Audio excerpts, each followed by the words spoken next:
tous et bienvenue pour ce 5e épisode de Syndrome OC Video News.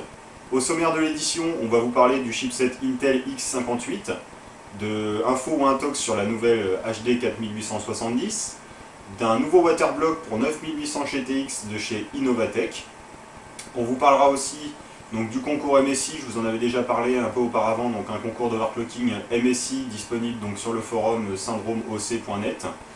Je vous parlerai aussi d'un problème serveur qu'on a eu, et pour terminer, une nouvelle news qui paraîtra donc, toutes les semaines sur le site syndromeoc.net. Je vous en dirai plus tout à l'heure.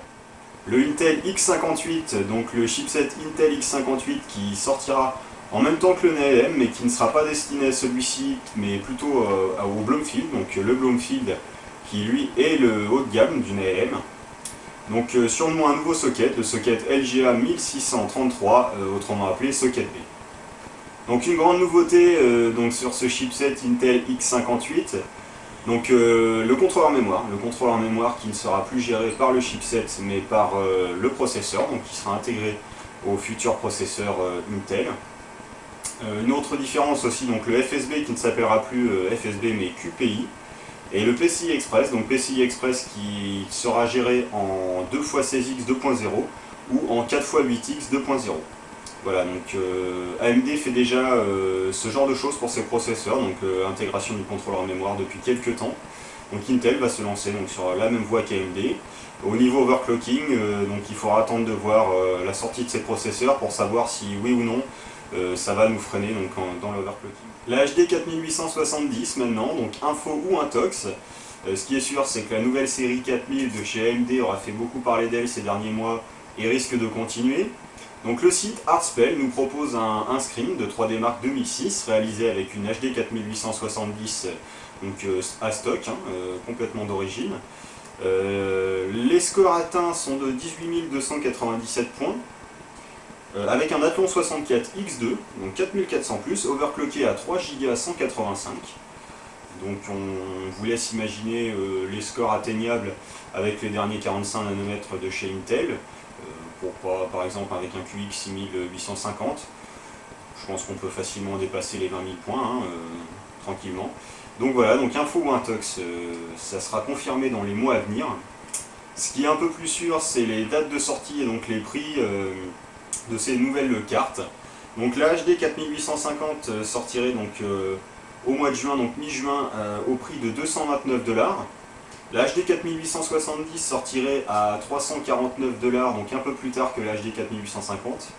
Et la HD 4870, donc X2, sortirait au prix de entre 529 et 549 $, donc toujours fin juin, en espérant qu'AMD ne repousse pas la sortie de ces cartes. Ça ne serait pas la première fois, et pas que chez AMD d'ailleurs. Un nouveau waterblock Innovatech donc pour 9800 GTX. Donc Innovatech qui fait très fort avec ce waterblock très esthétique. Donc un waterblock composé de cuivre alu qui pourra refroidir donc le GPU, la mémoire et même les tâches d'alim. Donc Innovatech va encore plus loin puisqu'il a pensé un système adaptateur donc pour un slide. Donc si vous souhaitez acquérir un slide de 9800 GTX et que vous souhaitez watercooler tout ça, donc le kit Innovatech a pensé à vous avec un adaptateur. Donc vraiment un waterblock très très sympa. Le prix aussi est assez sympathique, donc, puisque vous pourrez le trouver sur le site d'Innovatech. Donc le waterblock pour 109 €. Voilà, donc allez faire un tour sur le site d'Innovatech pour en savoir un peu plus, et sur syndromeoc.net. Une grande nouveauté syndromeoc.net, donc chaque semaine sur le site de Syndromeoc, vous allez pouvoir retrouver une news pointant vers les choses importantes ou pas d'ailleurs qui se passent sur le forum de Syndromeoc. Donc cette semaine, on vous parle de la galerie astuces de l'air cooling, donc avec pas mal de photos de configuration en air cooling donc des membres du forum, des astuces, donc ça pourrait vous intéresser.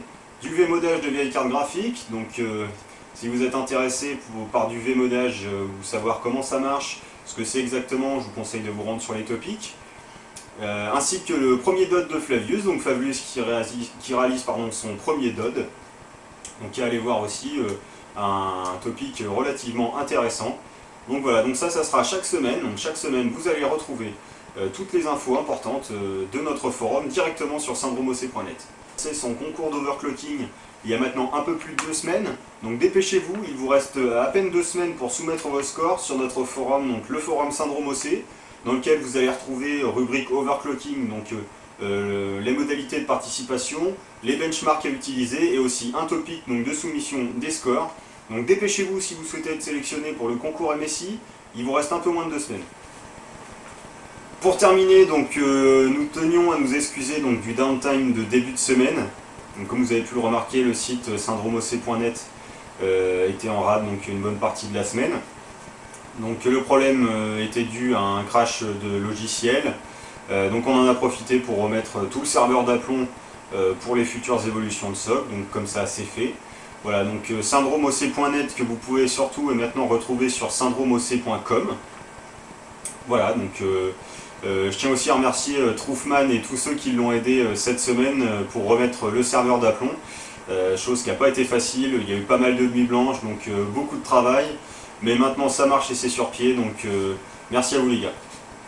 Voilà, c'est la fin du 5e épisode de Syndrome OC Vidéo News. Donc merci à tous de nous avoir suivis. Bonne semaine à tous et à la semaine prochaine. Ciao.